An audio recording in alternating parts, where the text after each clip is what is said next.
Well, I've been asked a whole lot of times over the last several months if I still have my Nissan 350z. Yes, I do. The car is a 2005.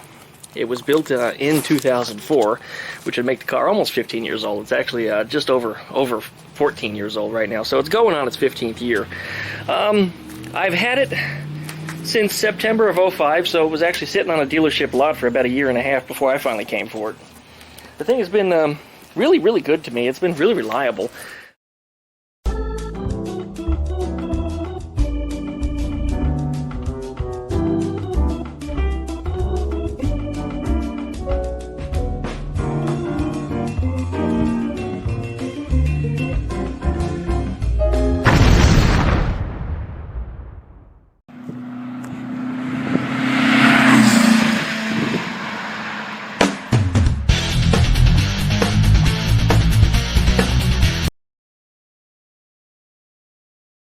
I can't say I've had a whole lot of problems with it.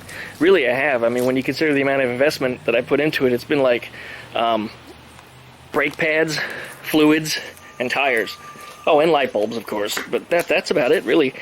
I did break the door handle on the driver's side, and then my ex broke the one on the passenger side. As far as upgrades are concerned, I did have a cold air intake on here at one point, but I had a really bad experience with it. I can't remember which side it came down on. I think it was on the driver's side over here. The filter would be right behind the bumper. And what happens is when it heavily pours rain, it gets a lot of rain spray into it. And the vacuum inside of the intake tube would cause the water to get sucked into it, and it would stay there. And all of a sudden I wouldn't have the ability to give full throttle. It would not open. You know, I'd hold the gas down to the floor and the car just wouldn't have any power. And sometimes even the check engine light would come on, and that's bad juju, because you could hydro-lock your motor that way. So what I'd have to do is I'd have to stop the car, and I'd have to shut it off. In other words, I'd have to completely stop moving and shut that engine off and wait. And you'd start to see a big puddle form around where the cold air intake was. And once that water pooled out on the ground, I could start the car up and drive it normally like nothing was wrong until the next time it rains and repeat. So anyway, I took that damn thing off. I was so tired of it. It probably gave me some gains in horsepower, torque, or yada blah blah blah blah.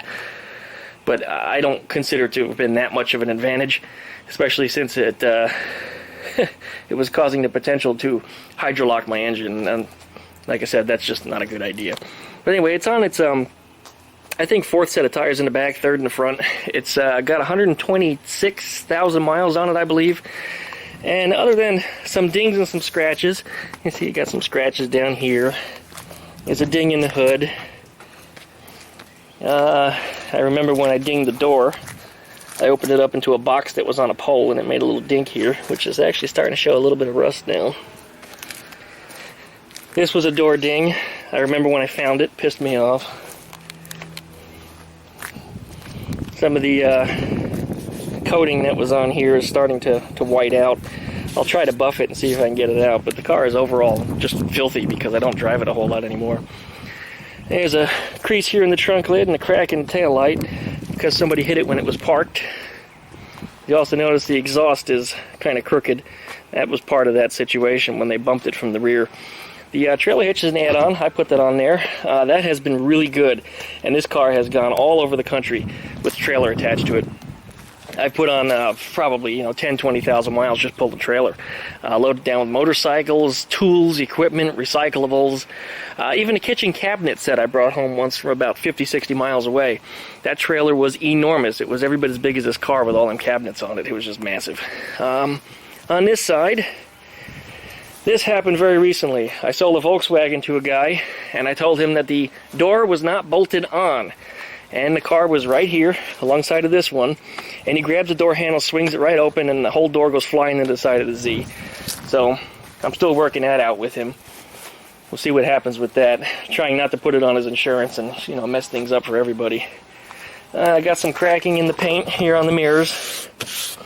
And chipped the glass in the windshield. I had just had the windshield repaired, or replaced I should say. In the state of Florida they're free, as long as you have the right kind of car insurance. And it got hit with a stone again while I was on the road out in Tallahassee to do a service call for some computer service. Headlights are starting to get a little yellow, starting to get a little haze on them. It's really not too bad. But if you could notice, there's an awful lot of micro cracks starting to form in the plastic. The driver's side has them too, but not nearly as bad. The passenger side is just a lot worse.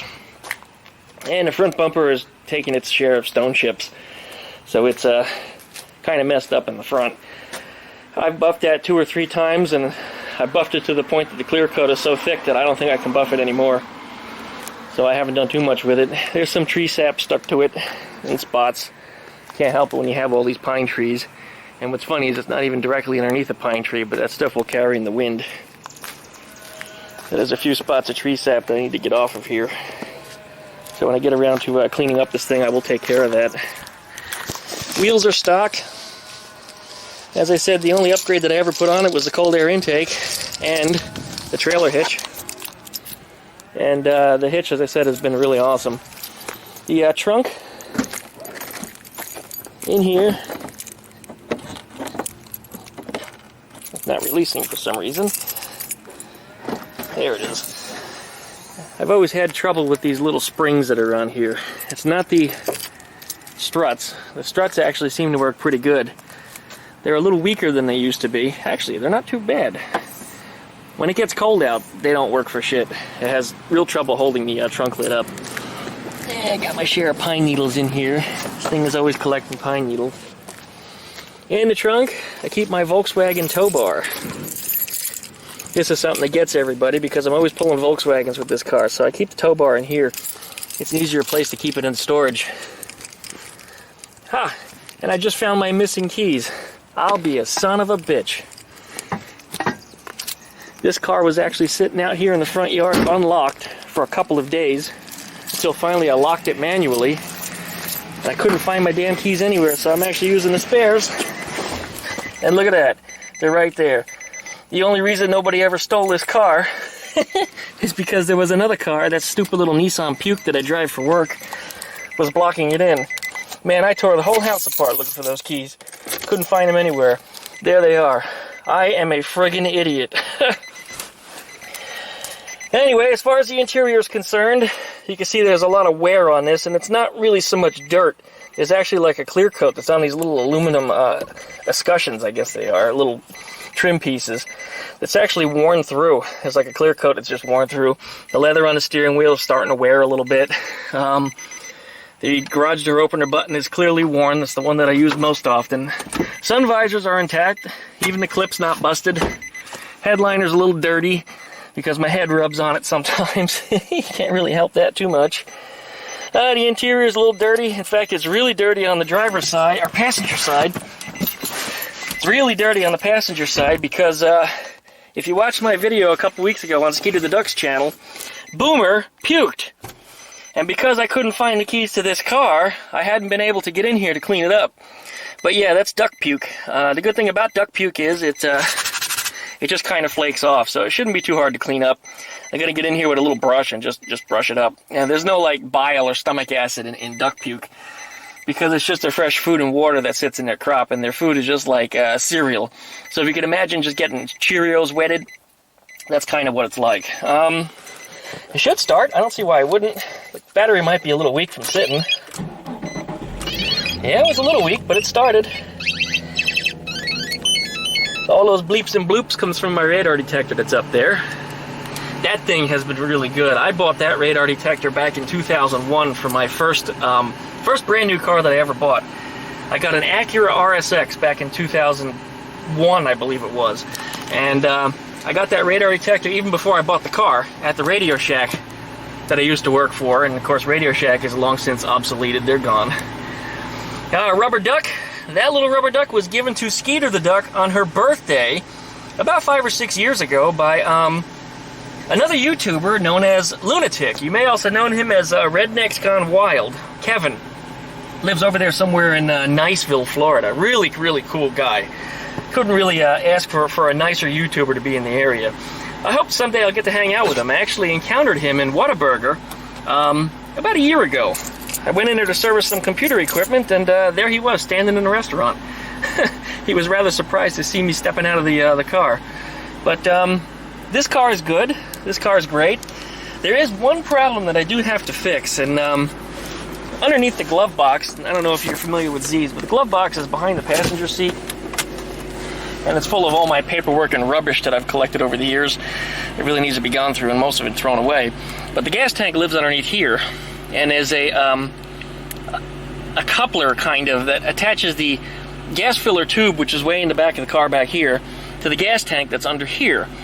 And there's a valve in it, and if that valve goes bad, it causes the car to not want to fill up with fuel. So as you squeeze the handle to fill it up with gas, it'll stop when you're about half full. And you have to kind of trickle it in a little bit at a time to get a full tank. And I do have that problem with this car. So I'm trying to let the gas tank run down the rest of the way, get that part, and as from my understanding, it's easy to remove a couple screws from here and take it apart when the gas tank is almost empty. And it's replaced from the top without any additional tools. But I'll get into that soon enough, and I'll probably make a video of it too. But this car, as I said, has been really good. I mean, minimal problems to replace. There's my mileage, 126,000. Well, about ready to roll over 127,000. There's the gas that's in there. You see it's really low. I'm trying to let it burn down. I got a door open light. There it is. I thought it might have been the trunk, but it wasn't. Well, let's go ahead and take it for a ride. That AC blows ice cold, and it has since the day this car was new. I mean, you got to say something about this Nissan's air conditioning. I mean, just like that of a Honda, even at idle, this thing will blow ice cold air. It's always been good. Oh, my shifter wore out. This was a story.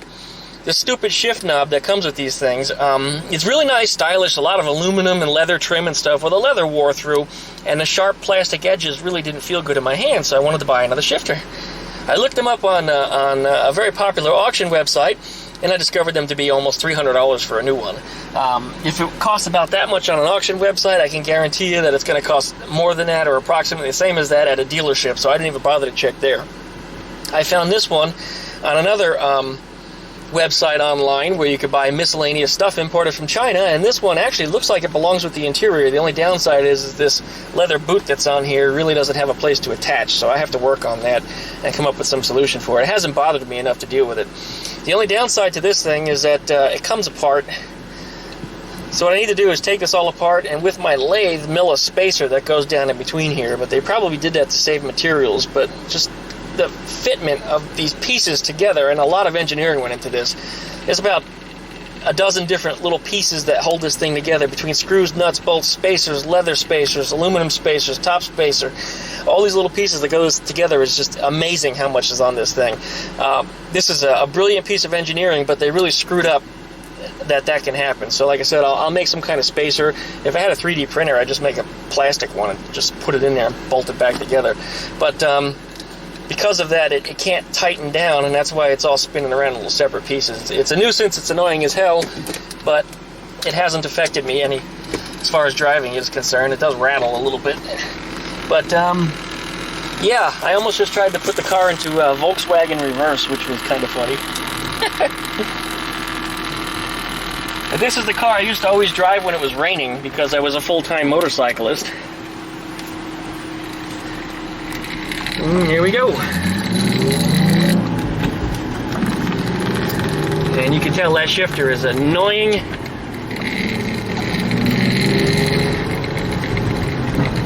But the car always drives as well as it did. The brakes work as good as it did. The clutch sticks a little bit. From my understanding, that happens to people on a hot day because the old clutch hydraulic line is just plastic or rubber or whatever they make it from. It has a tendency to expand in the summer. So as you step on that clutch, it causes the hose to expand, and the slave cylinder that's actually on the actuator attached to the clutch mechanism won't actuate as well as it's supposed to. It causes the pedal to get stuck close to the floor because there's no fluid to kick it back. It's all in the hose. So anyway, I got a new braided hose for that. I got it almost 2 years ago and I still haven't put it on yet. It hasn't bothered me enough. In the colder weather, it's fine. Oh, I did experience one other problem with this, I forgot. The cooling fans went out probably a long time ago, because apparently they go bad on this car, also well known for that. But what happened is, if I let the car idle in the parking lot with the ducts in the car, for example, the AC would start to blow hot. And those poor babies were getting cooked, and I had no idea that that was going on until I stepped in the car and realized just how hot it was.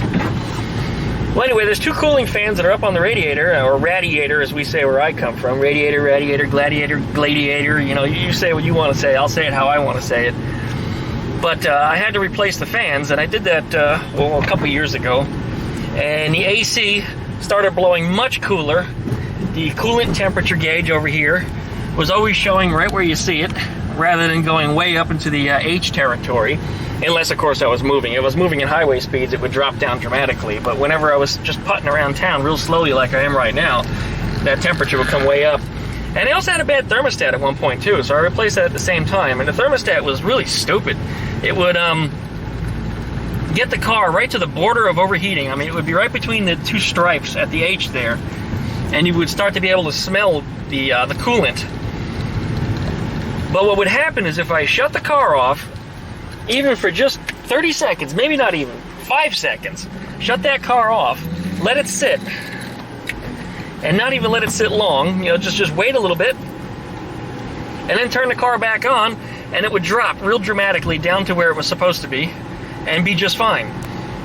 So what was happening was the thermostat was sticking closed, the opposite of how they're supposed to fail. Mine was actually sticking closed, and that when it would start to cool down, it would then pop open like it's supposed to do.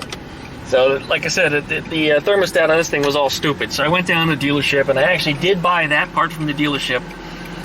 I was looking at some of the other ones that were being sold by some of the local auto parts places, and they were not the same as OEM, and they didn't have the same specs. So I chose to not get that and get a dealership one anyway, and it wasn't expensive. Geez, I think it was like 30 bucks. So, you know, it didn't hurt my ass too badly. I installed it same time as I did the radiator fan upgrade, or replacement, I should say. And then I recycled the old fans. Got a couple bucks for them down at the recycle center, so that was nice too. But when you consider all of the cost of the replacement, including the coolant, I think I spent 125 bucks or something. It wasn't expensive, it really wasn't. Then I changed the oil at the same time. I've been using a nice synthetic on here. Some people complain of oil pressure problems, you know, they idle, and they're saying that they have like none. I mean, look, I'm idling right now, and it's over the 30 mark. So no oil pressure problems in this car.